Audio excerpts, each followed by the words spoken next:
En el nombre del Padre, del Hijo y del Espíritu Santo. Amén. Sean todos bienvenidos a Pater Noster. Te saluda tu hermano José Manuel Gutiérrez. Hoy, de nuevo, pues traemos al programa pues a un hermano pues que le estoy cogiendo ya mucha estima, sinceramente, y además es bastante ducho en el tema de la demonología. Ahora él nos va a explicar pues diferentes temas, ¿no?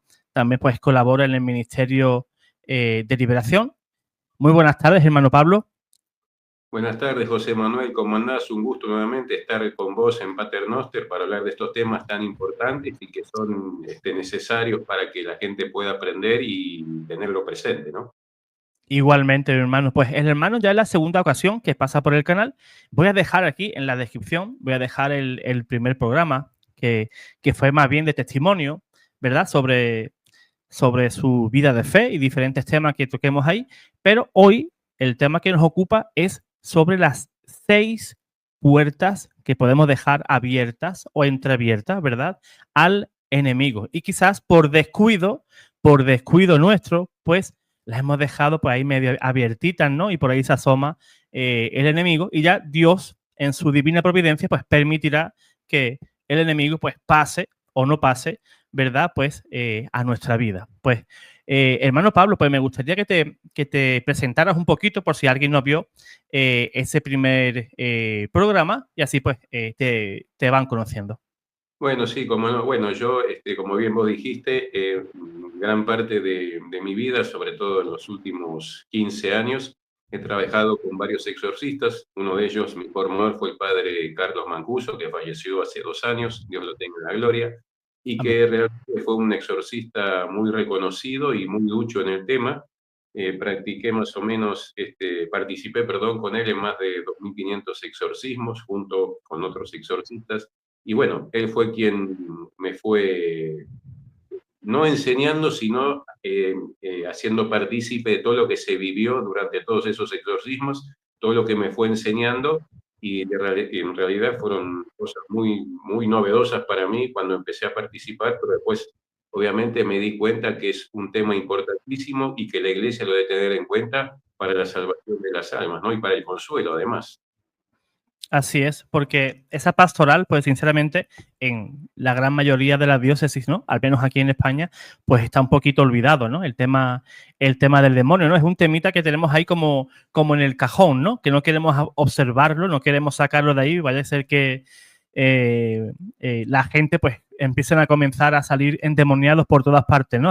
Así me dijo un párroco mío, ¿no? Él decía, mire, José Manuel, yo me dedico también al ministerio del exorcismo y dice, pero como yo diga en la parroquia que soy exorcista, van a aparecer endemoniados aquí por hasta debajo de los ladrillos. Sí, claro, o sea, el hecho de que mucha gente tenga miedo con ese tema no significa que el demonio siga trabajando, él siempre sigue trabajando y lo peor, lo mejor que le puede pasar es que nadie crea para que tenga el campo abierto de acción, ¿no? Totalmente, esa es la mayor estrategia, ¿no? Incluso las personas que están realmente poseídas, ¿no? Pues el demonio pues se esconde, ¿no? Está ahí escondido, agazapado, ¿no? Agazapado pues para no dar signo de que él está ahí, ¿no? Incluso delante del exorcista pues intenta disimular, engañarlo, de ahí pues también el exorcista, si es inteligente, ¿no? Pues él sabrá cómo sacar de ahí o sacar de sus casillas, ¿no? Hacer cualquier tipo de estrategia para que el demonio pues se revele, ¿no? Pero eso sí, recordemos que él es un ser espiritual puro, ¿verdad? Y además es muy, muy inteligente. Exactamente, sí, la función del exorcista justamente es conjurarlo por el poder de la iglesia para expulsarlo de la persona que está perturbando a nivel preternatural, ¿no? Recordemos que los demonios se manejan en el ámbito preternatural, por encima de lo natural, pero por debajo de lo sobrenatural. Así es, así es. Pues, hermano, pues me gustaría, ¿no? Pues que comenzaras a explicar esas 6 variantes, ¿no? O 6 puertas, ¿no? Que tiene el demonio, pues para introducirse, ¿no? En la vida del creyente. Bueno, en realidad las puertas son 6, 3 son por causa de la persona afectada y las otras 3 no. La primera es vivir en pecado, la segunda es la relación con el ocultismo, la tercera es el rencor, que eso es muy importante, y las otras 3, de las cuales no es culpable la persona, sino por causa de un tercero, son los maleficios recibidos, las ataduras del seno materno y las heridas del seno materno y las ataduras intergeneracionales. Primero, antes de hablar de las puertas, sería bueno repasar las formas como los demonios atacan, porque mucha gente a veces tienen, digamos, enfermedades psicológicas o psiquiátricas y lo confunden con lo que es una actividad preternatural. Si bien los síntomas son parecidos, pero es bueno a veces tener presente la forma como atacan los demonios, ya sean los objetos, los lugares, los enemigos no personales y, por supuesto, o sea, digamos, la actividad más leve que tiene es la tentación, que es a la todos, que va dirigido al espíritu de la persona. La tentación va dirigida al espíritu de la persona, ir contra los 7 pecados capitales, con la finalidad de despertar sospechas contra Dios, alejarnos de Él y, evidentemente, darle campo a los espíritus malignos. Ahora, todo lo que va por encima de la tentación, que es la actividad extraordinaria, ahí no van dirigidas al espíritu, sino al psicosoma de la persona, ¿no? Y pueden ser ataques externos como internos, que obviamente es lo que trata el tema de las puertas. Entonces, de menor a mayor, podríamos decir que cuando el demonio ataca lo que es objetos, lugares o seres vivos no personales, estamos hablando de lo que es infestación diabólica.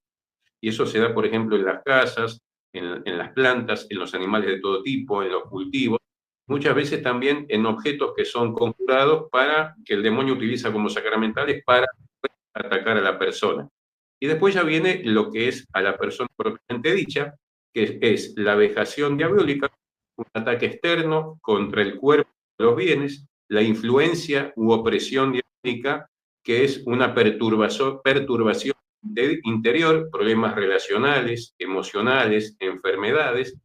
Viene lo que es la obsesión diabólica, que es un tipo de influencia íntima, caracterizada por pensamientos negativos persistentes. Y por último viene lo que es la posesión diabólica, que es donde ya el espíritu maligno controla el cuerpo de la persona a través del sistema nervioso y lo hace hacer los famosos trances, ¿no? Que digamos.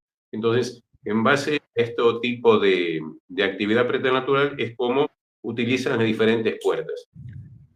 Que el hecho de que una puerta esté abierta, la que nombramos recién, no significa que el demonio entre de inmediato por ahí. La puerta está abierta y al tiempo de varios años el espíritu puede entrar. Si la persona está bien protegida, que es una persona de oración, una persona de sacramentos, una persona que practica la fe católica, es muy difícil que esas puertas estuvieran abiertas. No obstante, no nos olvidemos que muchos santos fueron vejados por el demonio por misión divina, y cuando es misión divina, más allá de que uno tenga las puertas cerradas, Dios sabe por qué permite esa acción preternatural. Entonces, bueno, hablando de la primera puerta por la cual entra el enemigo, de la cual es culpable la persona, es vivir en pecado. Cuando nosotros llevamos una vida de pecado, alejados de Dios, Dios respeta nuestra libertad, pero obviamente no puede protegernos, y esa es un causal por la cual el demonio puede atacar preternaturalmente. Generalmente, la regla de oro, justamente para tener esta puerta cerrada, es alejarse de lo que desagrada a Dios, es decir, alejarse de toda vinculación voluntaria que la persona tenga con los diablos a causa de los pecados, confesarse arrepentido e iniciar una vida de sacramentos. Y esto es muy importante, el tema de la confesión, como siempre decimos, porque hay muchas personas que llevan una vida de pecado como norma de vida. Por ejemplo, el mentiroso, el que es infiel en su matrimonio, la persona que consume pornografía, que son todos vicios. Porque justamente cuando una persona lleva una vida de pecado, están lo que se llaman los famosos ídolos, que son los más nocivos y que los llegan a seducir a la persona. A ver, la pornografía no es que vio una vez y después empieza en forma paulatina, porque ya hay un demonio que la está tentando. Entonces, ese vínculo se transforma en un vicio, se transforma en un ídolo de la persona que lo hace vivir en esa situación de pecado y ya la primer puerta está abierta.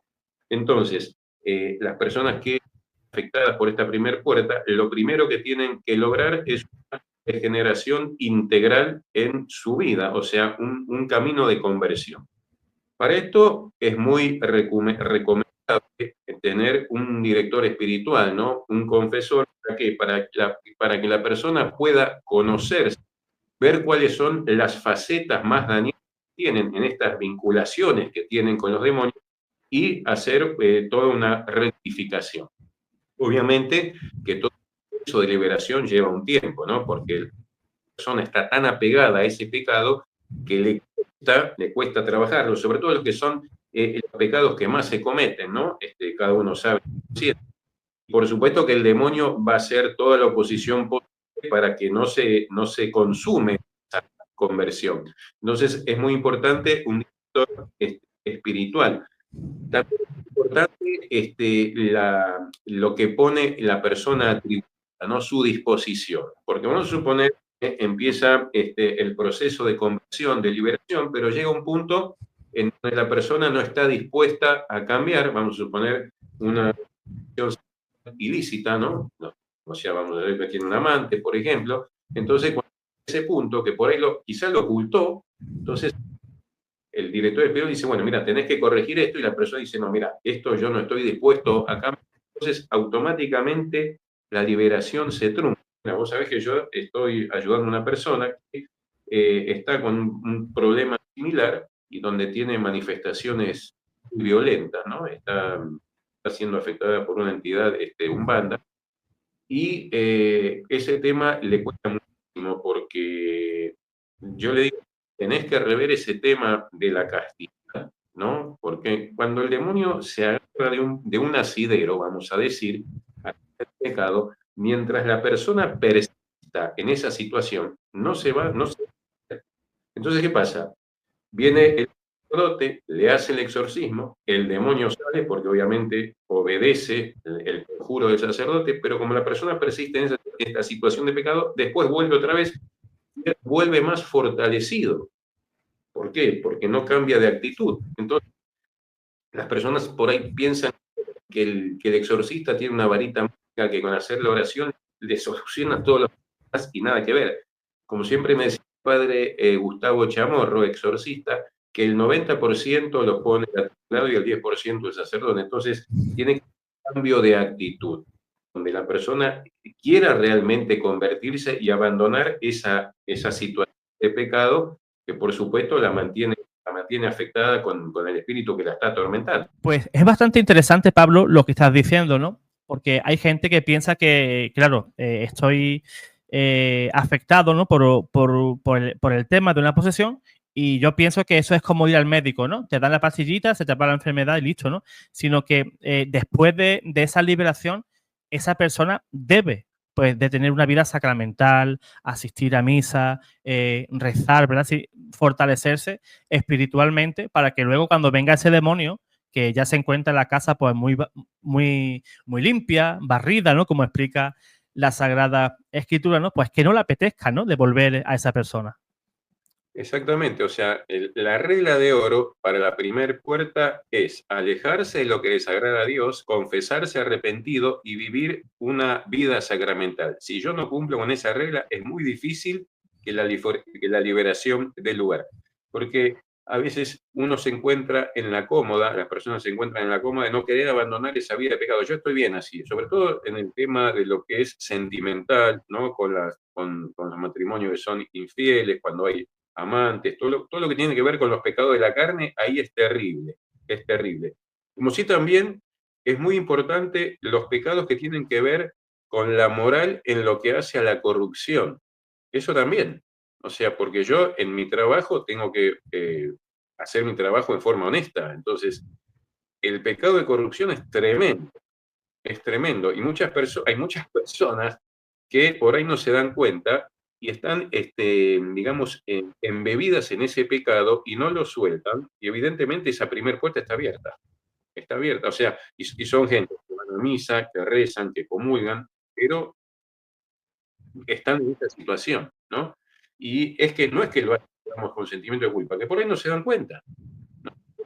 O sea, no hace falta que de nombres, no hace falta que de nombre. Vos salís a la calle y ya te das cuenta. La corrupción ataca a todo el mundo y la corrupción es un pecado grave porque atenta contra la honestidad de la persona, contra las buenas costumbres morales cristianas.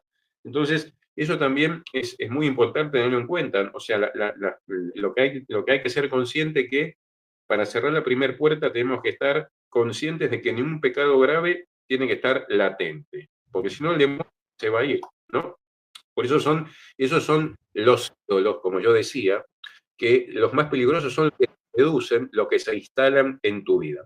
Ahora, hay un ídolo que es el más peligroso, que lo tenemos todo, que es el ídolo del racionalismo, ¿no? La racionalidad es un don de Dios, lo mismo que la afectividad y las otras dimensiones de la persona. Pero cuando uno quiere ser el actor principal de su propia vida, prescindiendo de Dios, ahí todo se subvierte, ¿no? Todo se subvierte. ¿Por qué? Porque el racionalismo te hace pensar que vos sos digamos, el actor principal de tu salvación prescindiendo de Dios. Entonces, actúa bajo dos modalidades, lo que es la presunción y la desesperación. Y es un pecado de vanidad y soberbia espiritual. ¿Por qué? Porque te hace llevar a querer comprender a Dios, la infinitud de Dios en tu mente limitada, que obviamente cuando la mente no controla, no conoce y no puede decidir, se revela, obviamente, y se enoja.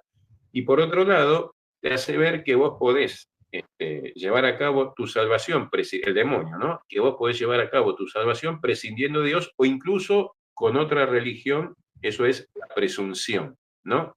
Entonces, obviamente, después cuando te das cuenta que eso no es posible, el demonio te arroja a la fosa de la desesperación. Y esto está muy común en todos los que son las conductas orientales, ¿no? Especialmente las de autoayuda, donde prescinden totalmente del yo y quieren llegar a la felicidad como resultado de una mera ascesis personal, una autorrealización. Y evidentemente, por eso te das cuenta que no es posible, porque cuando uno pretende llegar a la felicidad que aspira, se da cuenta que no, es que fracasa realmente porque prescinde de Dios, donde está presente el yo, el ego, el yo. Entonces, evidentemente el demonio te arroja en esa fosa de desesperación que no hace que la puerta se cierre, sino que quede abierta. Así es. Y lógicamente, todas esas religiones o pseudo religiones, ¿no? Orientales, ¿no? Ya sabemos por varios exorcistas, ¿no? Que lo han advertido, pues que lógicamente son puertas abiertas en par, pues, al demonio, ¿no? Por eso, pues, se solicita, pues, de aquí a los hermanos que, porque yo sé que muchos hermanos, incluso religiosos, que recomiendan ese tipo de prácticas. Ah, estás nervioso, estás ansioso. Pues mira, pues yo sé, ahí hay unas clases de yoga muy buenas, sí, que va mi amiga, la monjita, y se acerca allí y está muy contenta, está muy feliz desde que va a hacer yoga, ¿no? Y a veces los pastores y también los laicos, pues tenemos que ser responsables y saber de que todo eso, pues, repercute, pues, negativamente en la vida espiritual de la persona. Y sí, es que justamente todos estos movimientos tienen una parte de verdad con que es lo que atrapan a los incautos, que son las Exacto. técnicas de relajación, de respiración, de meditación. Entonces las personas dicen, bueno, pero yo lo hago para relajarme, yo lo hago para meditar. Sí, pero tiene todo un trasfondo de unos planteos nihilistas y de paganismo oriental, que es ahí donde está lo nocivo, lo venenoso, ¿no? Porque lo que hace es tratar de llegar a la felicidad de la persona a través de uno mismo, prescindiendo de Dios. Y eso es realmente imposible, porque uno no puede ser feliz prescindiendo de Dios, ¿no? Porque el alma no descansa hasta que está en Dios. Y lo más, digamos, lo más peligroso de todo lo que conocemos de esto es todo lo que tiene que ver con la New Age o la nueva era, todas las conductas relacionadas con ese movimiento pseudo espiritual, el movimiento, digamos, pseudo espiritual ocultista de matriz masónica, con un poco de paganismo oriental, ¿no? Que tiene su origen allá por el año, creo que el año 1785, por ahí, de una sociedad de espiritistas que estaban ligadas con este misticismo oriental, que decían haber recibido poderes o conocimientos de maestros ascendidos o seres espirituales específicos.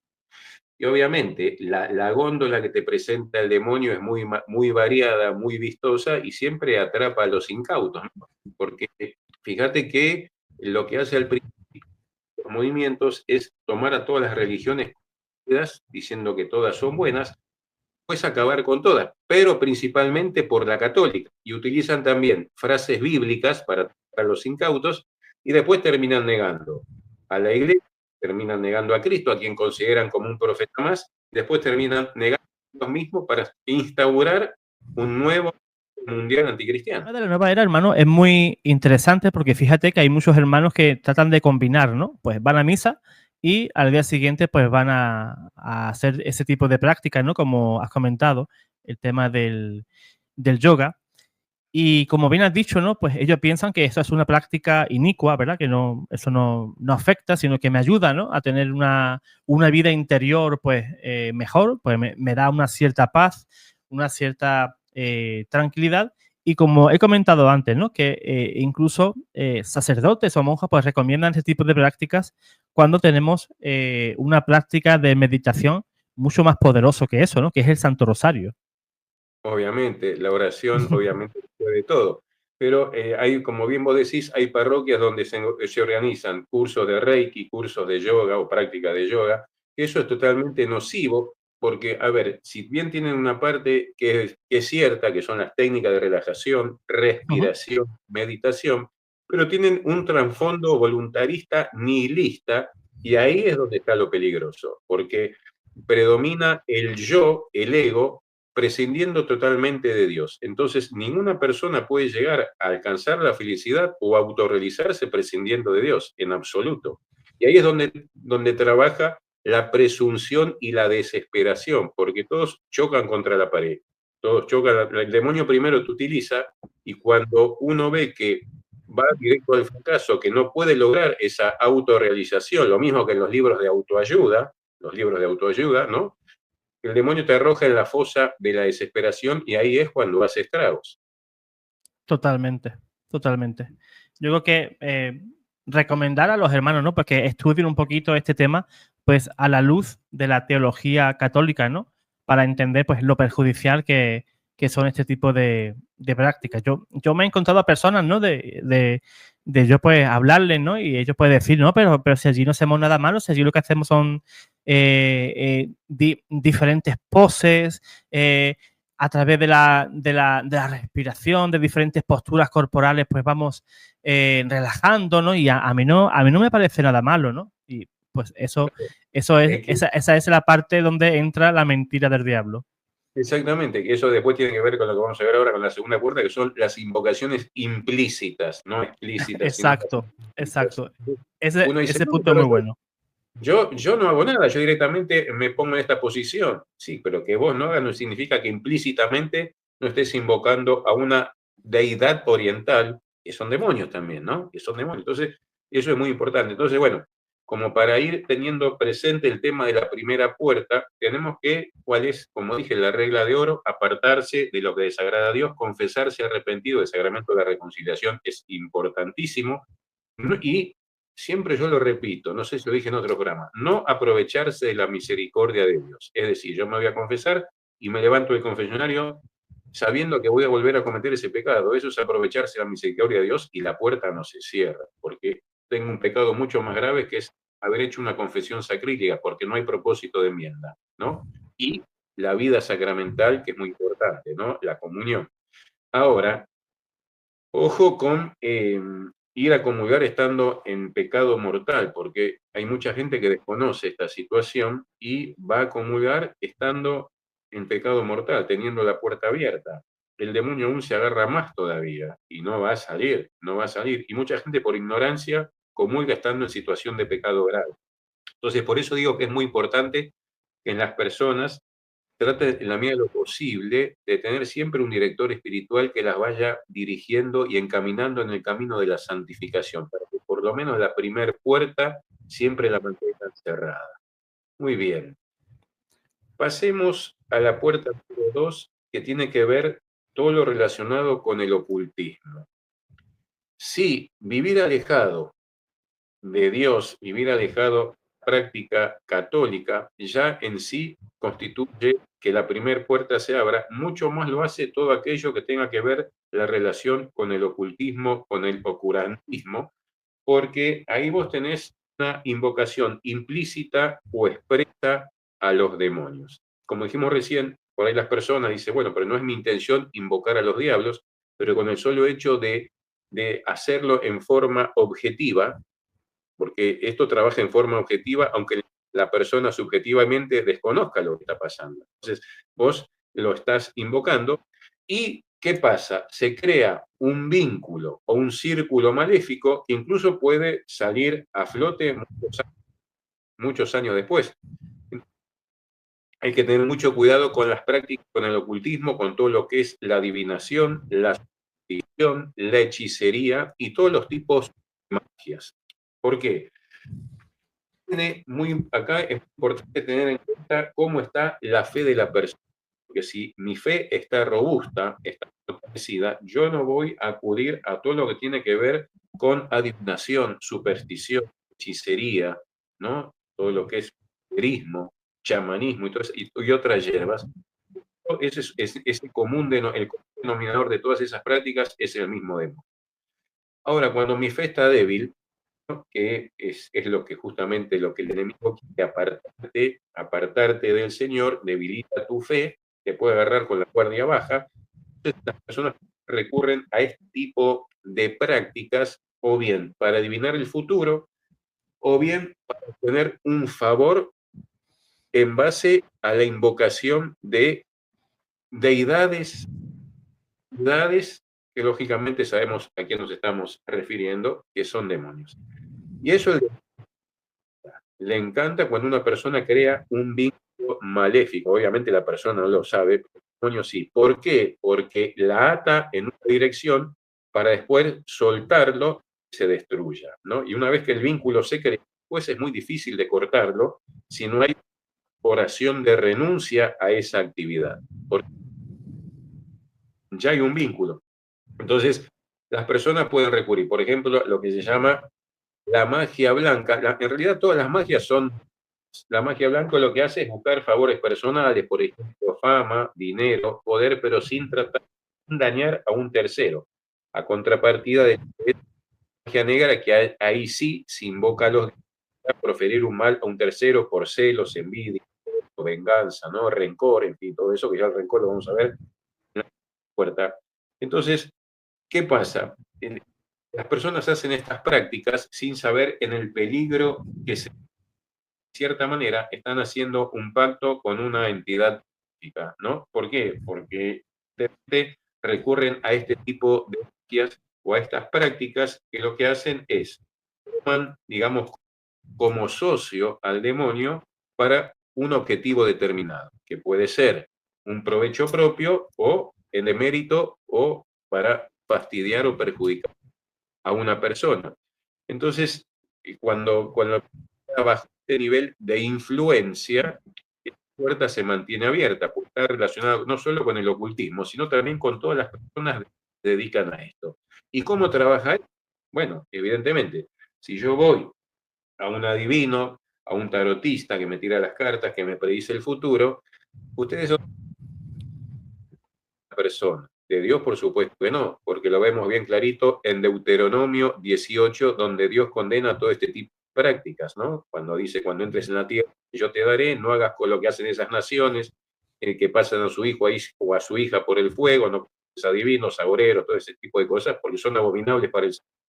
Pero todas esas personas que realizan estas prácticas, que obviamente cobran además, las sacan un lucro, ¿de dónde sacan la información? De Dios no la van a sacar. Entonces, obviamente, del enemigo, de los diablos, que le dan esa información para atar a la persona. Y lo peligroso de esto es que esa información que dan no siempre es verdadera. A veces es falsa justamente para atar a la persona en una dirección y tenerla cautiva. y el grado de influjo, el grado de obsesión, el grado de vejación va a ser mayor, porque la persona no corta ese vínculo, ¿no? No corta con ese vínculo. ¿Y cómo trabaja esto? Bueno, sobre todo lo que son la magia negra, lo que es la brujería, lo que es la hechicería. Vamos a suponer que una persona quiere hacerle un daño a un tercero, entonces recurre al brujo, recurre al chamán, recurre al mago y le encarga hacer un trabajo de un maleficio, ¿no? Entonces, obviamente se invoca un demonio determinado y para perjudicar a la persona. El brujo cura. Entonces, ahí ya queda afectado. El brujo no queda afectado, ¿no? O sea, porque ya su espíritu está vinculado al demonio. El que se afecta es la persona que encarga el trabajo, porque el maldecido puede recibirlo o no, si tiene todas las puertas cerradas y si lleva una vida sacramental, salvo que Dios lo permita, no tiene ningún efecto. Entonces, cuando realiza ese daño, se lo dirige hacia persona. El demonio lo toma y va. Si la persona está protegida, va a volver al brujo que lo encargó, que lo hizo, y le dice, ¿a dónde me mandaste? Yo no pude cometer mi cometido, pero yo quiero cobrar lo que se me encargó. Ya, no, el demonio no quiere dinero. El demonio lo que busca siempre es sangre, lo que busca es alma, lo que busca es sangre, lo que busca es destrucción. El brujo va a decir, ah, no, yo no, esa persona fue la que me lo encargó. Va contra esa persona y le reclama el pago. Por supuesto que no se lo va a reclamar con una suma monetaria, sino que se lo va a reclamar con sufrimiento, se lo va a reclamar con su alma. Y si esta persona no está protegida, le va a volver rebotado multiplicado por 10. Y ahí es donde empiezan los problemas. Entonces, ¿qué pasa? En los exorcismos, cuando una persona va, dice, no, resulta que yo no hice nada, no sé por qué estoy así, y después a la cuarta o quinta sesión salta este problema de que hizo un trabajo, encargó un trabajo a un brujo para dañar a un tercero, manifiesta el demonio que está actuando. Entonces, por eso hay que tener mucho cuidado cuando las personas se vinculan con todas estas prácticas oscurantistas de adivinación, de superstición. Mismo hasta una pavada, te voy a decir, cuando se ponen la cinta roja, ¿no? Como protección. No, ahí date cuenta que tu fe está enclenque. Porque si vos vas a depender o vas a confiar en un pedazo de tela para que nada te ocurra, ¿dónde está Dios ahí? ¿Dónde está Dios ahí? O sea, evidentemente tu fe estás poniendo tu fe no en Dios, sino en un pedazo de tela. Y eso es tremendo, porque ahí evidentemente la puerta se mantiene abierta, pues vos estás razonado, estás poniendo toda tu esperanza y toda tu fe en un pedazo de tela, ¿no? Podría decirse, eso es superstición, es una superstición, la idolatría. Lo mismo que cuando vos recurrís a todas religiones no católicas que hacen prácticas espiritistas, con invocaciones muertos para conseguir favores que invocan deidades, estamos en lo mismo, estamos en la idolatría, lo mismo que la santería que utiliza imágenes históricas para confundir. Entonces, pecado de superstición le agregás el pecado de idolatría, ¿no? Y eso Dios lo condena terriblemente porque Dios es celoso, como ya sabes. Entonces, hay que tener mucho la fe es un tesoro grandísimo, hay que cuidarlo, porque cuando la fe se debilita o el demonio te la va a querer arrebatar siempre, cuando la fe se cercena por estas prácticas, es casi seguro que vas a caer en la trampa del maligno. Y después te va a ser difícil salir, porque se crea un vínculo maléfico y muy nocivo, muy contaminante. Así que lo mejor para esto es la vida mental y la Eucaristía.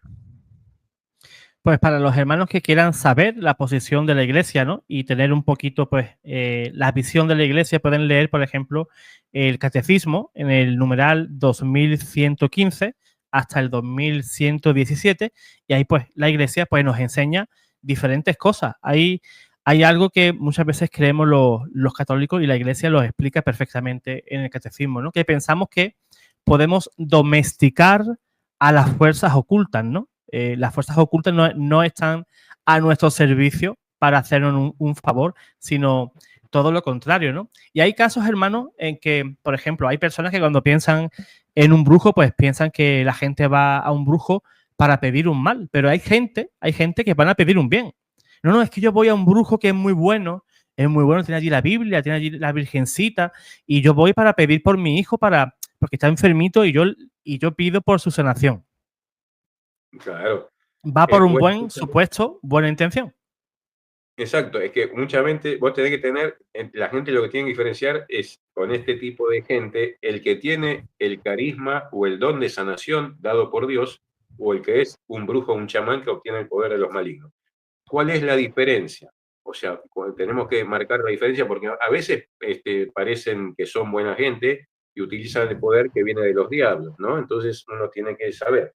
Lo primero que hay que darse cuenta es si la persona, o sea, el brujo, entre comillas, crea un vínculo o una dependencia con la persona. Si hace lucro de eso y si actúa en forma soberbia o déspota. Si tiene esos condimentos, ya desconfíen, porque la persona que tiene el carisma de sanación o de liberación es una persona humilde que no va a buscar retribuciones, va a actuar con la mayor humildad posible y no va a crear una dependencia, un vínculo con la persona afectada. Generalmente la va a remitir a un sacerdote o la va a aconsejar sin ningún tipo de compromiso en lo que hace a la vinculación, ¿no? Entonces, esto es muy importante. Y después el tipo de sanación que realiza. El tipo de sanación. Si es una sanación efímera, si es una sanación paulatina, o sea, que va de a poquito y que después vuelve a estar peor que cuando empezó, ¿no? Entonces, hay que tener mucho cuidado con eso, ¿no? Y evidentemente, ser muy precavidos y mucha precaución, porque el demonio siempre se disfraza de ángel de luz. Así es, totalmente. Totalmente. Pues aunque el motivo sea un motivo bueno, la sanación de un familiar o buscar trabajo o la situación económica que en casa no es buena, pues la última opción pues no debe de ser esa, ¿no? No, es que Dios, yo no paro de rezar, de hacer rosarios, pero es que el Señor no me responde. Yo voy al chamán, le pago y casi de inmediato pues se me cumple. Pues ahí está la trampa, ¿no? Dios quiere que seamos constantes, ¿no? La oración no es magia, no es que yo voy a rezar X oraciones y el Señor pues me va a premiar, ¿no? Eso yo creo que es tener una fe un poco infantil, ¿no? Yo te doy, pero tú también me tienes que dar casi Claro. de inmediato, ¿no? Pues totalmente rechazable pues todo ese tipo de prácticas que por otra parte es idolatría. Estamos poniendo nuestra fe, nuestra esperanza pues no en Dios, sino en el enemigo de tu alma, que es el demonio. Y siempre eso termina mal porque cuando uno toma de socio al demonio, el único que gana es el demonio. La otra persona pierde absolutamente siempre porque lo que busca es la destrucción y la perdición, la destrucción de la persona y la perdición del alma, ¿no? O sea, la condenación. Entonces, hay Totalmente. que ser muy precavido con esto. Muy bien. La puerta número 3 tiene que ver con el rencor. Muchas personas dicen, algunos no saben qué es el rencor, que es una persona rencorosa. El rencor siempre tiene que ver con la falta de perdón. El rencor, podemos definir el rencor como una actitud de negatividad global, o sea, la persona rencorosa es una persona negativa, que mantiene en el corazón de la persona herida por la ofensa que se le hizo, la agresividad que emana de la tristeza. Entonces, una persona rencorosa es una persona que es negativa, una persona que generalmente es agresiva y que en su interior lleva una tristeza existencial.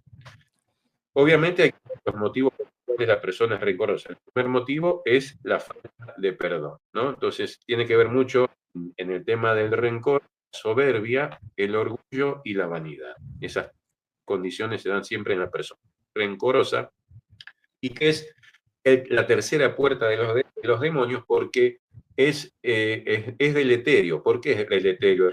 Porque nos hace vivir el dolor sufrido, manteniéndolo vivo en nuestro corazón, somos incapaces de perdonar, porque nuestro corazón se vuelve inalcanzable y frío. Por eso ¿por qué? Porque las heridas no están nunca, ¿no? Porque la persona rencorosa se resiste Y el peligro mayor del rencor es que si no se trabaja más allá de tener la tercera puerta abierta, hace que se pervierta el corazón. Entonces ya del rencor pasamos al odio. Y ahí estamos en un problema mayor, ¿no?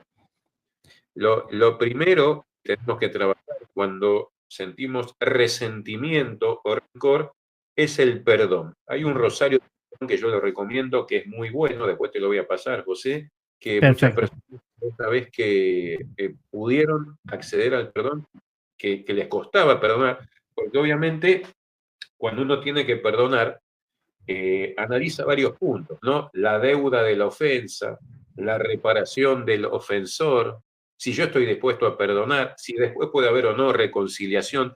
Hay varios condimentos que hacen que una persona pueda perdonar.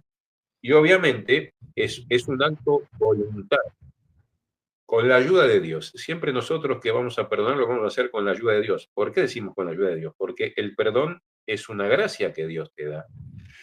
Con la ayuda de Dios porque es desechar la venganza y dejar de perseguir, juzgar y denostar al agresor. Entonces, ¿qué hacemos con este perdón que trabajamos? Nos libramos de toda animadversión hacia la persona que nos ofendió, sea cual fuere la falta, puede ser una falta leve, una falta grave, obviamente. Lo que no implica que yo perdone a la persona que después vaya a la reconciliación, porque evidentemente si la persona me hizo una falta gravísima, una estafa, ponele, que ya confianza está dañada, entonces bueno, yo lo perdono, porque Jesús siempre dice que tenemos, pero es que yo lo perdone no significa que vaya a restaurar el vínculo amistoso con esta persona. Es un ejemplo que pongo, ¿no? Y muchas personas dicen, bueno, pero a ver, yo quiero perdonar, pero la otra persona no se entera. No hay ningún inconveniente. Yo le entrego el perdón a Dios. Entonces, muchas veces en las 77 plegarias a San Miguel, que son 11, 7, en la última serie, siempre pedimos por nuestros enemigos, por las personas que nos hacen hacer daño, para perdonarlas. ¿Por qué? Porque ellas saben que nosotros las estamos perdonando, pero se las entregamos en el Santísimo estas personas al Señor para que se encargue de arreglar la situación. Entonces, si estas personas tienen una deuda para con nosotros, quédate tranquilo que el Señor se va a encargar de que esas personas paguen la deuda. No en forma de venganza, sino en parte de la justicia divina, no con la justicia divina. Entonces, por eso es muy importante siempre perdonar. Y a veces cuesta perdonar porque, evidentemente, como es un acto voluntario, el perdón nace del corazón, porque el corazón, el músculo de los sentimientos en la persona es el corazón, y tenemos que tener un corazón blando para poder perdonar, pero recorre la mente, los recuerdos, el cuerpo y las emociones. Entonces, fíjate todas las partes del cuerpo que recorre elaborar el perdón. Entonces, estamos dispuestos, perdonamos. Ahora puede pasar que también después de perdonar sintamos cierto rechazo hacia la persona que perdonamos, porque el demonio quiere que vos no perdones. Entonces, eso no tiene que ser preocupación, en la medida que esos sentimientos no lo consintamos. No lo consintamos.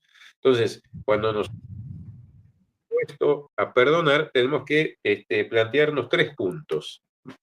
A ver, bueno, ¿cómo hago yo perdonar? Bueno, en primer lugar, perdonar a los demás, es decir, perdonar a aquellos que me han ofendido. Pueden ser mi mamá, mi papá, mi hermano, mis compañeros de trabajo, ¿no? Amigos que me han traicionado, me han ofendido, me han defraudado. Entonces yo tengo que perdonar a estas personas y desearle lo mejor, es decir, toda esa ofensa que me hicieron, yo las declaro libres, decían, los declaro libres de cualquier deuda para conmigo y que todo este daño que yo sufrí se los devuelvo a ustedes en bendición.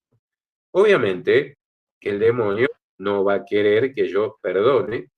¿Y qué va a hacer? Te va a acercar satélites o personas que por ahí hace tiempo que no viste, puede ser un conocido, un pariente, ¿no?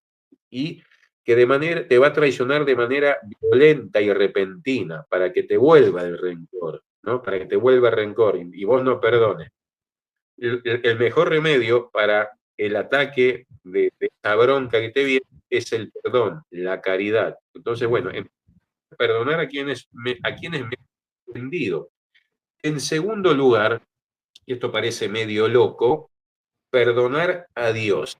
Y vos decís, ¿cómo yo tengo que perdonar a Dios? Claro, perdonar a Dios, que significa no hacerlo responsable de las adversidades que me pueden vivir. En el sentido de que él, por ejemplo, no hizo nada para evitar esto que tengo que pasar ahora, o permitió que tuviera, no sé, un problema económico, una pérdida, una enfermedad. Entonces, la mejor manera de perdonar a Dios es con las oraciones de alabanza, ¿no? Porque cuánta gente se enoja con Dios, y se enoja con Dios porque lo hace responsable de lo malo que le pasa. Entonces vos a veces, mira, yo te digo, generalmente la mayoría de los ateos son más creyentes que los cristianos, porque están en los y dicen que Dios no existe porque le pasó algo malo, entonces como le pasó algo malo, le echan la culpa a Dios y dicen que no creen en Dios. Entonces, ¿me entendés? Entonces, el mejor remedio para perdonar a Dios son las oraciones de alabanza. Reconocer a Dios como un Padre providencial y que perdona por su misericordia, ¿no? Y después, en tercer lugar, perdonarnos a nosotros mismos, que es lo más difícil. Es lo más difícil porque somos orgullosos, somos soberbios. Entonces, no nos perdonamos cuando no aceptamos nuestras debilidades, arrepentimos a pesar de habernos perdonado. Yo me perdono, sí, está bien, pero no me arrepiento. Entonces, no aceptamos nuestras debilidades, que tienen que ver, ¿verdad?, con el físico, con nuestras capacidades. Entonces, ahí entra mucho en juego lo que es la comparación con el prójimo, ¿no? Entonces, vemos al prójimo, yo quisiera ser como él,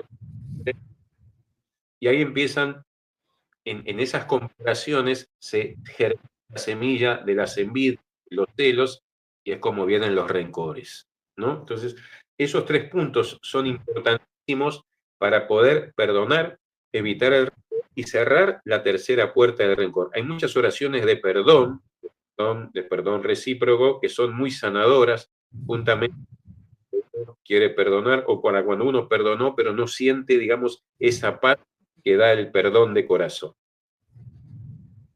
Así es, porque a veces nos cerramos al perdón, pues por egoísmo, ¿no? Y el rencor, pues es repetir, ¿no?, en nuestra mente algún evento negativo, ¿no?, que nos ha perjudicado y no cerramos ese evento, ¿no? Es actual. A lo mejor eso pasó hace 5 años, pero yo pues sigo pensando en lo mismo y no solamente pues le tengo odio, rencor, sino que busco pues devolvérselo, ¿no? Que a veces es peor, ¿no? No solamente guardarle el rencor, sino pues cuando tenga la oportunidad le voy a hacer lo mismo que él me hizo, ¿no? Y a veces eso Devolver bien por mal y no mal por mal. exacto. Y a veces el rencor es peligroso porque, como leí en una ocasión sobre un libro del perdón del padre, a ver cómo era, el padre Ángel Peña, un sacerdote peruano, decía que el perdón es como el cáncer, ¿no?, del alma. Y no podemos permitir pues, que ese cáncer pues, eche esas raíces, ¿no?, esas metástasis, ¿no?, en nuestra alma y se encone ese rencor ahí eternamente, ¿no? Sino que debemos de tratar de perdonar, buscar la paz, incluso como tú bien has dicho, hermano, pues perdonarnos, ¿no?, a nosotros mismos, porque quizás también hemos tenido quizás pues parte de esa culpa del evento pues que nos haya perjudicado.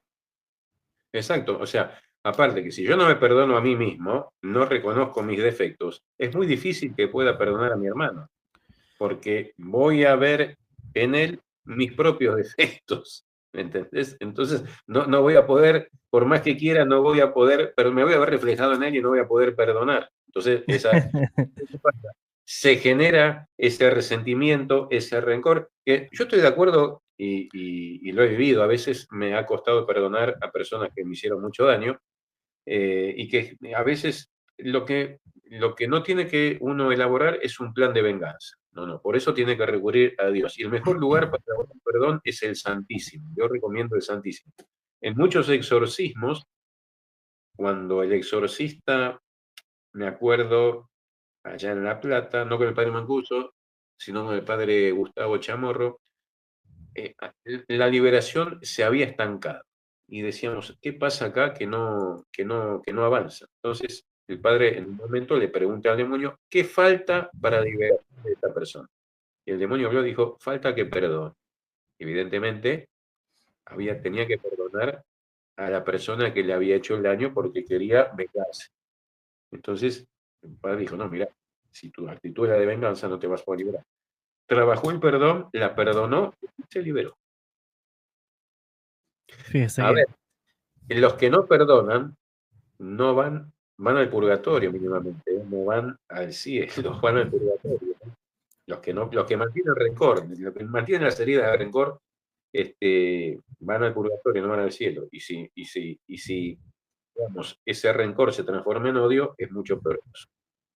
Yo diría que por ahí totalmente. ni siquiera puedo recibir la Eucaristía. Es mi opinión personal, no, por ahí puedo estar equivocado.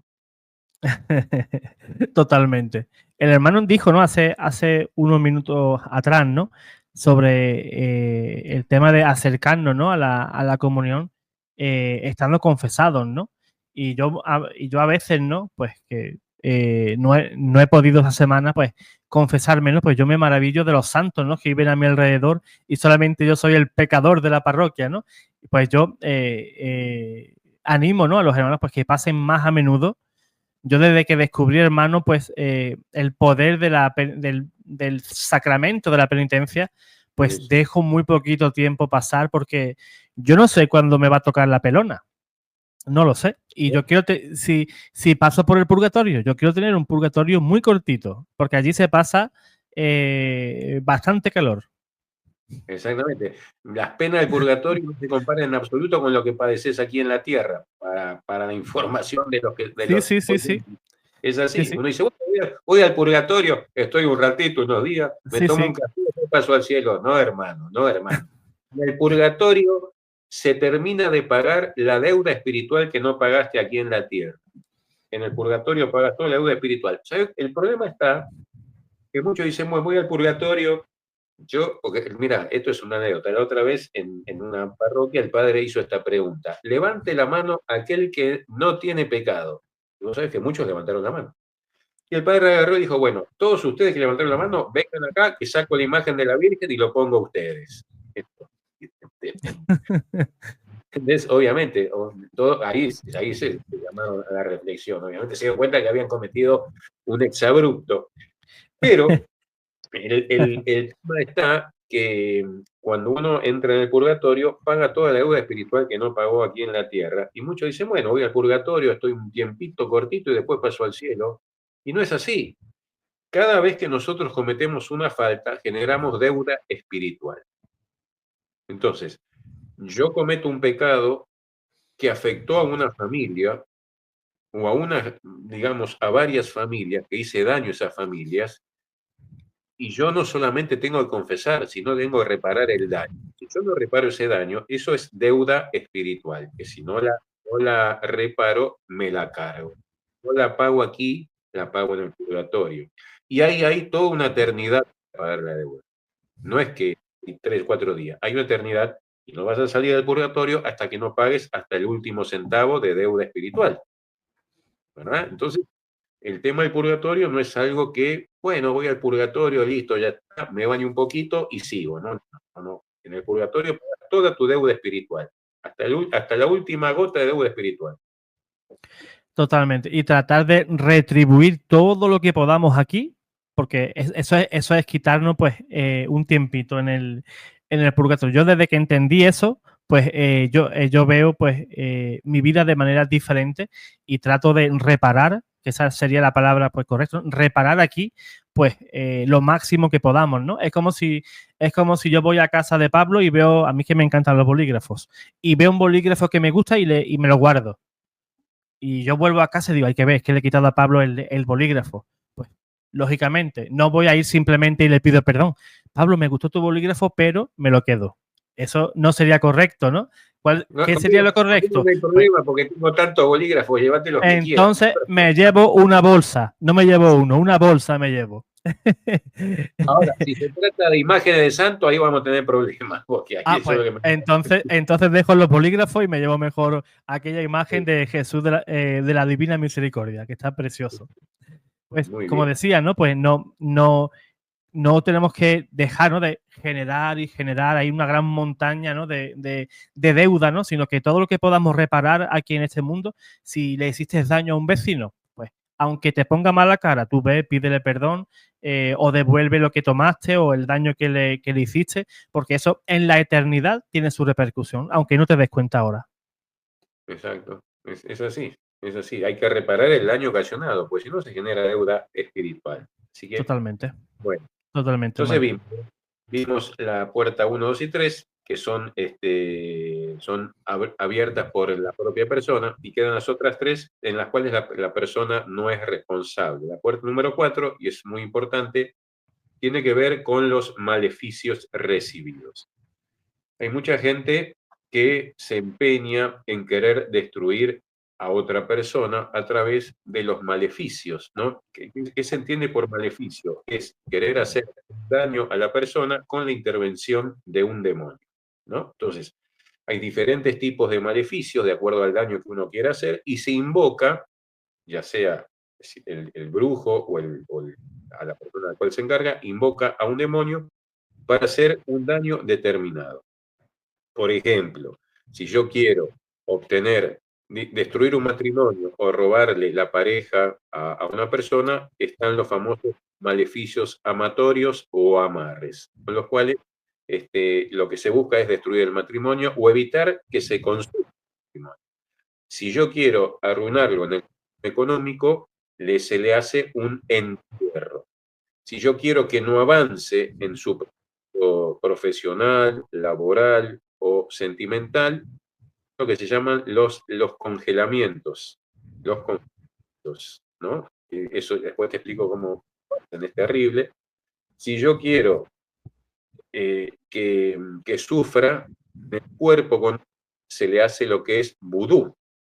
Si yo quiero matarlo, se le hace un hechizo de muerte, ¿no?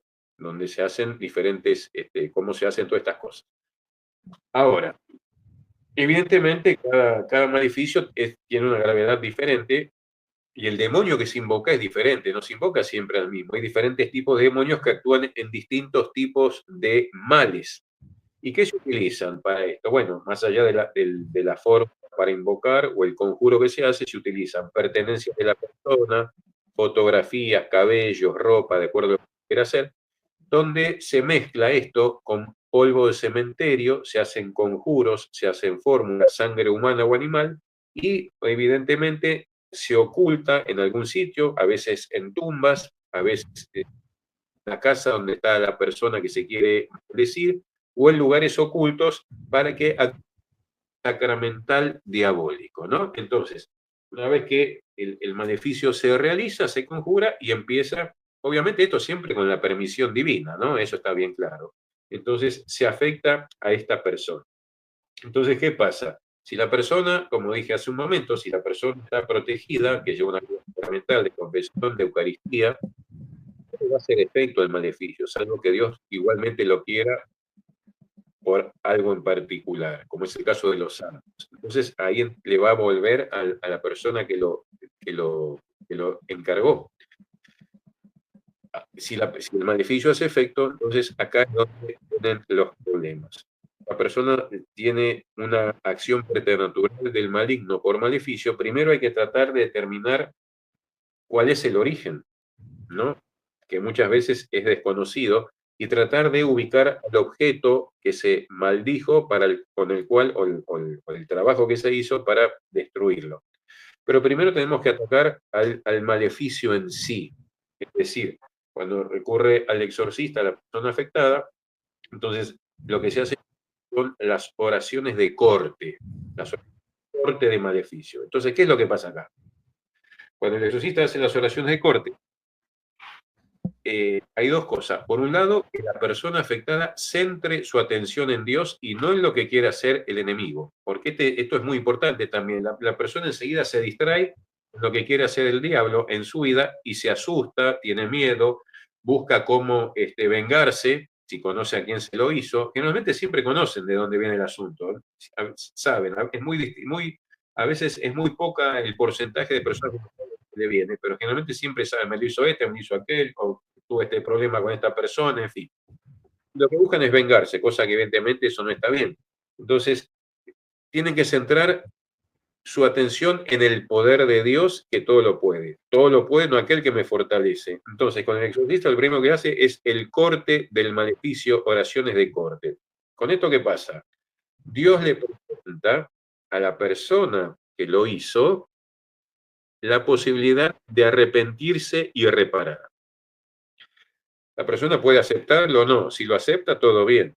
Se confiesa pide perdón, que hubo y no pasan, las consecuencias no pasan más de la naturaleza. Ahora, si la persona rechaza la misericordia y persiste en esa situación,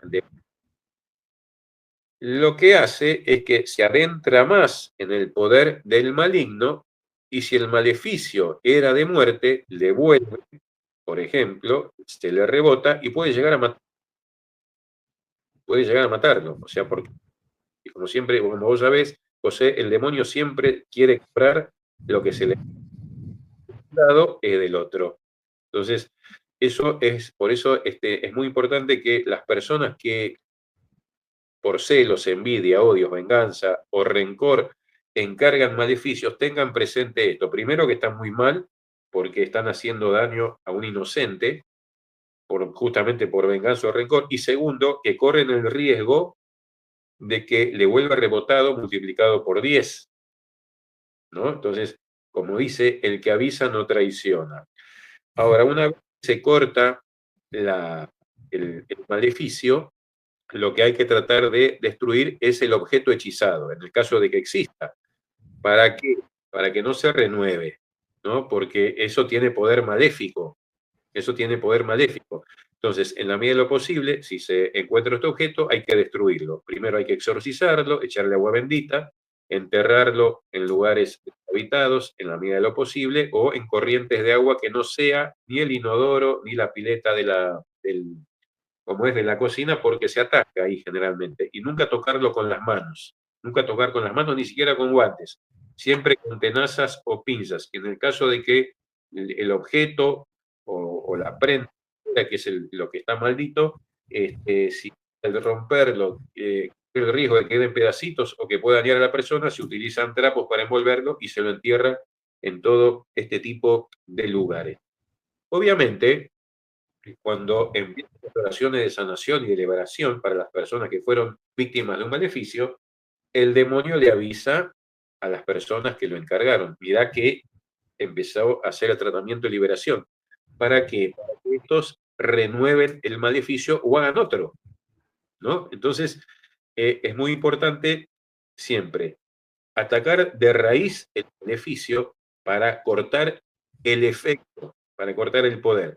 En segundo lugar, destruir el objeto en la medida de lo posible. Y en tercer lugar, que lo que viene ahora, oración de abjuración a esos maleficios, de abjuración, para que no sean renovados, ¿no? Porque si son renovados, existe lo que se llama el algoritmo diabólico, que es lo que hacen los grupos, el algoritmo diabólico, que, por ejemplo, dicen, bueno, este maleficio automáticamente se renueva o produce efecto, es un ejemplo, todos los lunes a las 10 de la noche, o cada 15 días a las 3 de la tarde, o los días sábados, cuando esta persona está en tal lugar.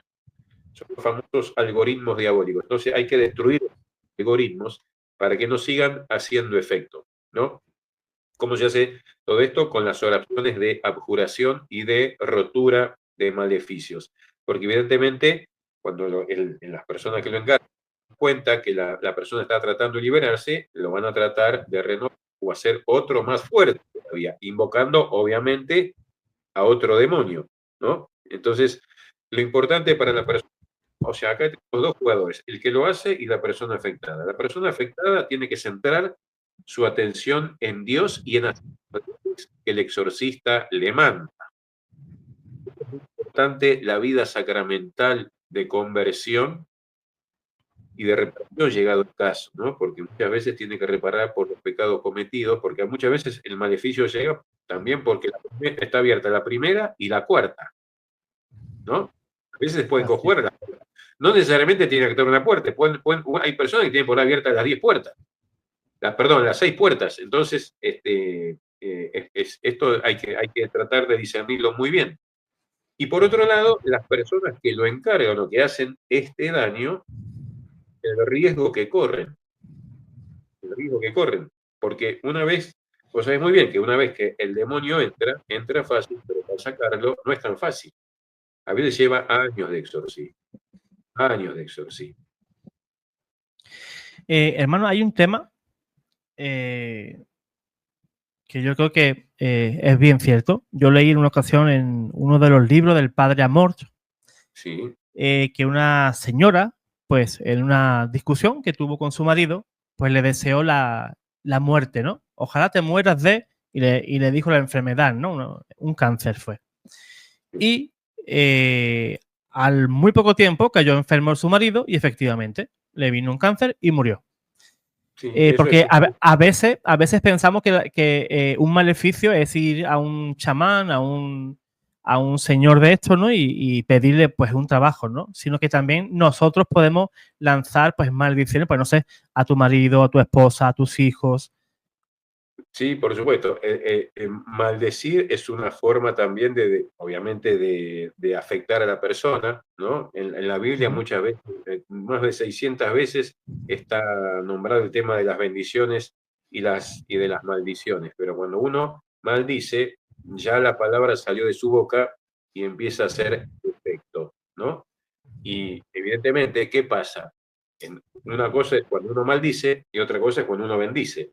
Cuando uno maldice, interviene, uno bendice, interviene Dios. En las maldiciones, una vez que yo, como viste vos este ejemplo, de tal cosa, una vez que la palabra salió, el que se encarga de tomarla contra las personas es Satanás. Y se vuelve de navaja. Y él toma muy bien. La palabra tiene mucho poder. Y si la persona está afectada, esa maldición, lo que Dios ponga reparo, tiene efecto, ¿no? Entonces, cuando nosotros no solo maldecimos a través de los maleficios, sino también maldecimos cuando injuriamos, denostamos, despreciamos a las personas. Eso también es una forma de maldecir, o hablar mal de ellas, con la blasfemia y eso también es una forma de maldecir.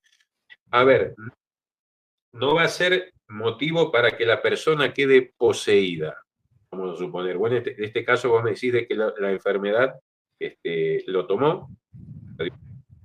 Yo, por ejemplo, hablo mal de una persona, la calumnio o o difamo, no va a ser en sí motivo de que quede poseída. Ahora, sí, motivo de posesión cuando hay un abuso sexual. Ahí sí. Y cuanto más entre el agresor y la víctima, y más tanto menor sea la víctima. Yo me acuerdo un caso con el padre Mancuso, sí, bien digo, donde había una persona que había sido violada por el padre,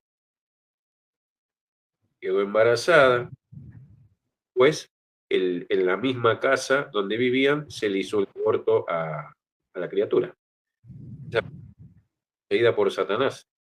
Y fueron tiempos muy largos de exorcismos, ¿no? Porque el abuso sexual sí está al mismo nivel de malignidad que los maleficios. El abuso sexual sí es muy posible que la persona quede poseída.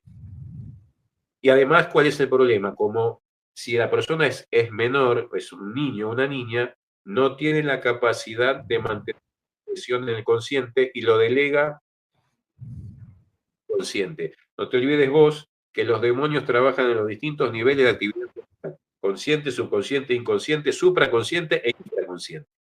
Entonces, por eso los abusos sexuales son tremendos. Totalmente. Pues nos quedaría, hermano, pues 2 puertas más, que sería la siguiente, sería las heridas en el seno materno. Hay gente que creen y gente que no creen en ese tipo de temas, y me gustaría pues que el hermano pues nos nos explicara un poquito. Bueno, evidentemente, sí. Mira, en casi todas las personas, casi todos tienen heridas del seno materno. Uno de los mejores aliados para la aceptación Ujú. de la cultura de la muerte y del el aborto es el desconocimiento de lo que pasa en dos momentos y un tiempo de nuestra vida: concepción, gestación y alumbramiento.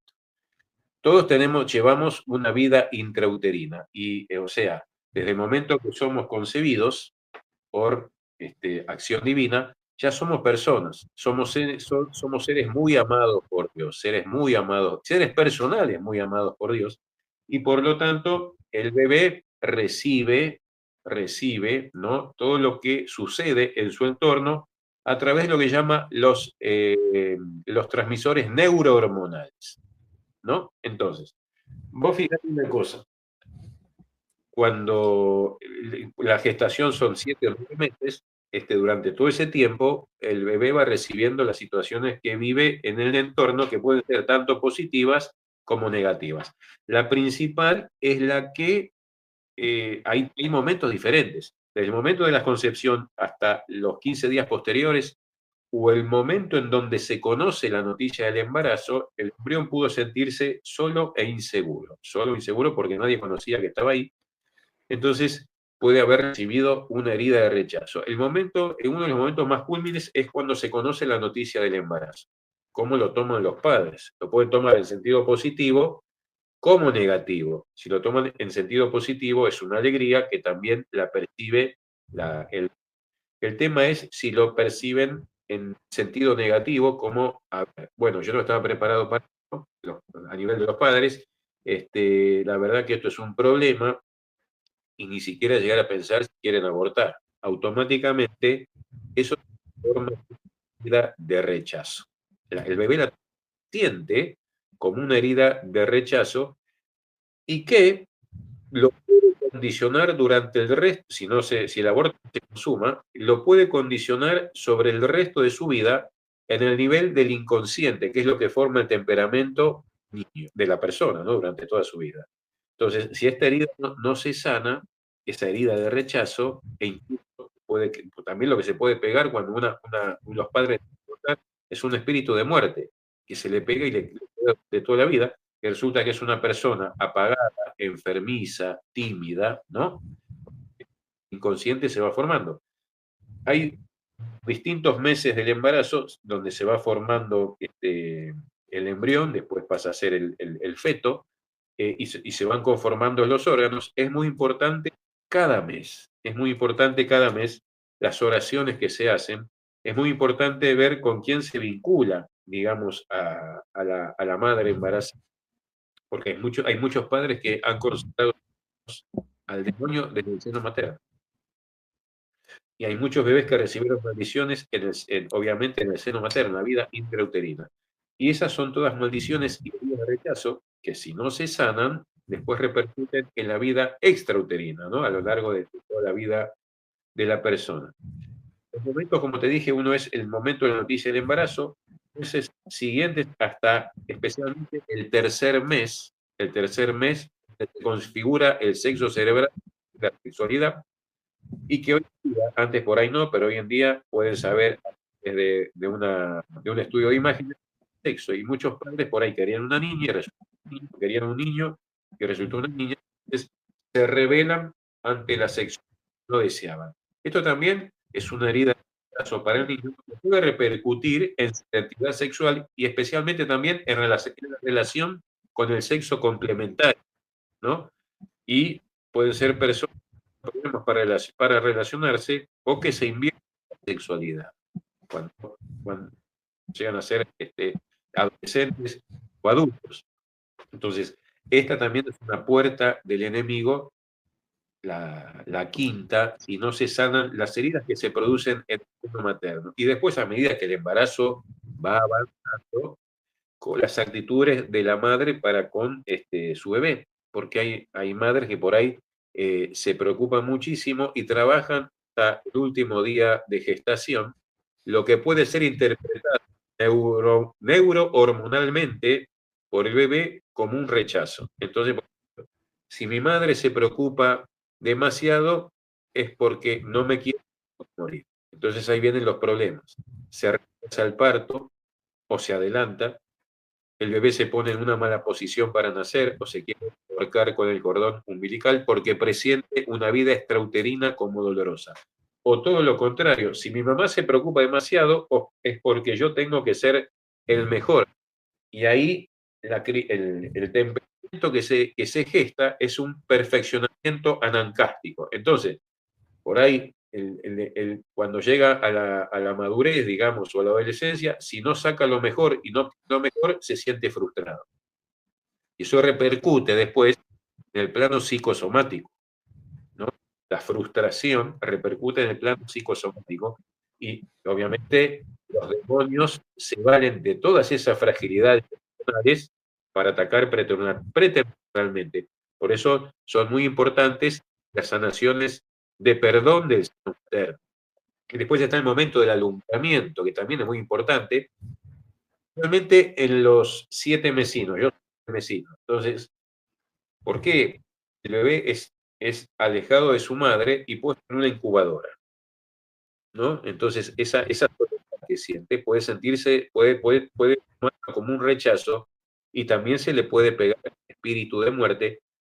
O mucho cuidado con, vos sabés que hay muchos nosotros, hay gente que no trabaja, que trabaja para la oscuridad, la venta de bebés y todo esto, y puede obviamente consagrar a la criatura a las fuerzas oscuras, mientras hay que tener mucho cuidado en ese momento, que son las contaminaciones visuales, auditivas o sinestésicas que se pueden producir en la criatura cuando son extraídas del vientre de su madre. Entonces, por eso yo digo que generalmente muchas personas tienen heridas del seno materno que se dan por estas situaciones, por estos rechazos, y que es muy importante hacer las oraciones de sanación tengamos heridas del seno materno no significa que vamos a ser por ahí poseídos o influenciados por los demonios, pero la herida está. La herida está, entonces nunca está de más hacer las oraciones de sanación del vientre materno por eso, esos 2 momentos y ese tiempo de nuestras vidas que a todos nos tocó. Es terrible eso, es terrible pues esa parte, ¿no?, que nos estás explicando.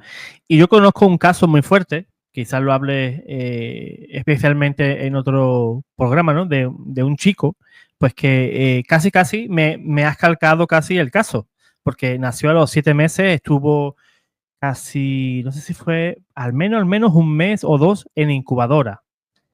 Y la madre pues apenas iba a verlo, ¿no? Y yo conozco el caso de un chico que casi me lo has calcado. En tu explicación, tú sin saberlo, casi me lo has calcado el caso, ¿no? Y es terrible, ¿no?, que una persona pues se sienta rechazada ya desde el vientre materno, ¿no?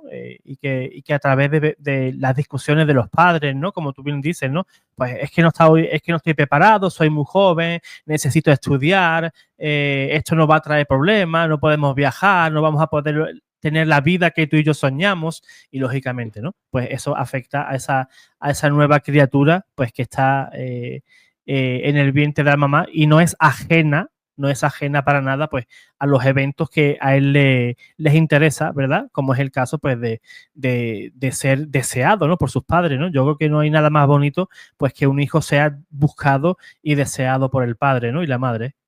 Claro. Muy bien. Y después nos queda la última puerta, que son las ataduras intergeneracionales, que hay mucha polémica por esto. Yo te voy a decir, en base a mi experiencia que tuve con los exorcistas, que sí existen. Yo he visto a difuntos manifestarse en las posesiones que nada tienen que ver con los demonios, absolutamente nada tiene que ver. Eh, Esto está fundamentado en las Sagradas Escrituras. O sea, aquel que diga, bueno, mira, no existen ataduras intergeneracionales. Primero vamos a ver qué significa esto. Al crearnos corpóreos, Dios ha querido que en la transmisión de la vida nuestros padres actúen como procreadores, sentando las bases biológicas de las que Dios infunde el principio habitual espiritual que nos hace personas, ¿verdad? Bueno, en ese legado, en ese legado, nos pone en contacto con nuestros antepasados, de los cuales recibimos herencias, a veces enriquecedoras y a veces no tanto. Y eso tiene que ver con lo que se denomina las cargas epigenéticas, del griego epi, sobre, que vienen en nuestros genes y que pueden ser malignas, que son la consecuencia de pecados graves que cometieron nuestros antepasados. Hay que diferenciar. Una cosa es la consecuencia del pecado y otra cosa es la culpa del pecado.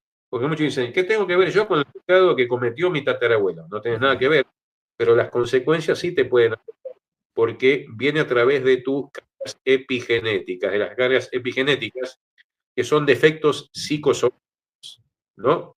Justamente por la consecuencia de estos pecados. Entonces, a ver, ¿qué son? Consecuencias de pecados graves, ¿no? Por ejemplo, prácticas idolátricas, antirreligiosas, masonería, abortos, asesinatos, incestos, estupros, personas, fraudes económicos, estafa, todo ese tipo de cosas, que obviamente generan lo que se llama la atadura intergeneracional y que van pasando de generación en generación. Y esto está en las Sagradas Escrituras. Esto está en las Sagradas Escrituras cuando el Señor dice, dichoso aquel que ama y teme mis preceptos, porque será bendito. Eso está en el Salmo 112. Lo mismo dice en el libro de Lamentaciones, en el capítulo 5, dice, nuestros padres pecaron y han muerto. Nosotros pagamos estas culpas. También tenemos en el libro del Éxodo 25 y 26, cuando Dios dice, yo conozco el pecado de los padres en los hijos hasta la tercera y cuarta generación, y bendigo a los que me tienen por 1000 generaciones. O sea, vos fíjate, es mucho más grande el poder de bendición de Dios para los que cumplen sus mandamientos que para los que no, ¿no? Entonces, bueno, eso está fundamentado, el tema de las ataduras, en las Sagradas Escrituras, para aquellos que dicen que no hay que discutir. Y, sin embargo, muchos siguen estando en contra de este tema. Entonces, ¿qué pasa? Cuando una persona por ahí fallece en estado de pecado grave, de fallecer se arrepiente, Dios lo perdona, ¿verdad? Entonces, las oraciones de sanación que se hacen, vamos a suponer, de los familiares, lo ayudan a purificarse y evitar que se corte toda cadena intergeneracional como consecuencia de ese pecado. Ahora, si la persona fallece en situación de pecado grave y rechaza la misericordia de Dios, las oraciones de corte intergeneracional lo que hacen es cortar esa cadena y evitar que el demonio que actúa ahí siga perjudicando a las generaciones venideras, obviamente la generación presente y las que puedan venir después. Obviamente que muchas veces estos errantes perdidas, que vos sabés muy bien que la iglesia tiene teología, a nivel preceptos, hay 3 estados, purgatorio, paraíso o infierno. Pero evidentemente el tema este de estar errantes y perdidas, que el padre Gabriel Amor habló mucho, al principio no quería, después se ratificó y dijo que sí, que son almas que por ahí al momento de la muerte mueren de una manera violenta y quedan pegadas al mundo de los vivos porque tienen una deuda afectiva con alguno de los moradores de la casa o porque guardan una vinculación muy especial con el lugar donde vivían y se resisten a abandonar el mundo de los vivos. Entonces, lo que hay que hacer con estas ataduras que se dan, yo conozco el caso, por ejemplo, me acuerdo una vez, a ver, una señora que no podía quedar embarazada. Hacían todos los tratamientos posibles y no había forma, no quedaba embarazada. Entonces, y tenía una hermana que tampoco, si no me equivoco, entonces me llamó la atención y digo, decime, ¿en tus padres o en tu algún aborto? Me dijo, sí, claro, mi abuela se hizo 3 abortos. Bueno, evidentemente eso había generado una atadura. El aborto impidió que se gestara la reproducción de la familia en la generación siguiente. Lo mismo que en una generación anterior había un familiar que era extremadamente rico, millonario, pero que era muy avaro. En la generación siguiente vivían en una pobreza extrema, ¿no? Entonces, estas ataduras como consecuencia de esos pecados, son las consecuencias de esos pecados, hay que hacer las oraciones de ruptura intergeneracional para poder o bien purificar, digamos, al fallecido para que libere, o cortar la cadena en el caso de que se haya condenado para que el demonio que actúa no siga perturbando a la familia, que vaya pasando de generación en generación, porque eso si no se corta, va pasando de generación en generación. A ver, hubo casos digamos, de pasados que consagraban a la familia, a Satanás, y las posesiones iban pasando de generación hasta que se cortó la cadena. Entonces, es muy importante esto porque las ataduras pueden venir de nuestros antepasados que desconocemos, y para ello están las de corte intergeneracional, que nunca está de más hacerlas, nunca está de más hacerlas porque no sabemos qué traemos de nuestros antepasados, ¿no? Las consecuencias de esos pecados. Así es, así es. Y fíjate, hermano, que yo sí creo en ese tipo de ataduras, ¿no? Como bien Sí, han sí. dicho, ¿no? Pues, por ejemplo, ¿no? Si un papá era violento o tu abuelo era violento, pues lógicamente, pues en esa carga epigenética, pues ahí va todo ese código de ADN y todo eso, ¿verdad? En el cual, y también en el plano espiritual, y tú llevas, pues, esa carga, ¿no? En tu alma, ¿no? Y Sí, fíjate, por ejemplo, yo conozco otro caso, ¿no? De un padre y un hijo que ni siquiera se habían conocido. O sea, que no puede haber imitación de actos, ¿no? Que puede decir, no, es porque lo imitaba al padre. No, no. En ese caso no hubo jamás ningún tipo de contacto. Y a ese señor, pues, le gustaba pues usar tipo cuchillo, pues, para hacer robos y cosas así, ¿no? Y curiosamente, al tiempo, ese niño, al crecer, pues hacía exactamente lo mismo y jamás claro, conoció y creció en una familia maravillosa que trataron de darle la mejor educación posible, pero ese niño, pues por los motivos que estamos explicando, pues lleva esa carga y está repitiendo los mismos errores que cometía ese padre sin ni siquiera haberlo conocido. O sea, no puede haber imitación de actos porque ni siquiera lo conoció. claro. Incluso, generalmente las ataduras se dan mucho también en lo que son las adicciones, la drogadicción, Ujú. el alcoholismo, el tabaquismo, ¿no? Y muchas veces también en enfermedades, ¿viste? Cuando dicen enfermedades hereditarias, eso tiene que ver con ataduras, muchas veces también. Exacto, exacto.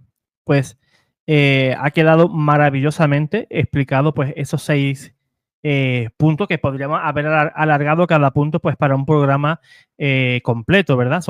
Lo hemos tocado así pues de manera rapidita, ¿no? Quizás pues nos podamos detener pues en algún punto de estos 6 más adelante, ¿no? Para hablarlo con más amplitud, ¿no? Porque son temas muy interesantes. Cada punto que hemos tocado es bello en el sentido de que eso es parte de nuestra vida espiritual, ¿no? Y que tenemos que tener esa lucha también contra esos elementos, ¿no? Ya puede ser como hemos tocado, ¿no? La brujería, las heridas del vientre materno, el rencor, ¿no? Porque no nos vamos a engañar. Todos hemos podido tener cierto rencor hacia alguien, sea un jefe, un familiar o el vecino que te miró mal, le diste los buenos días y lo miraste y no te contestó y lo miraste súper mal, ¿no? Es que en cualquier momento podemos encender esa chispa, ¿no? del rencor.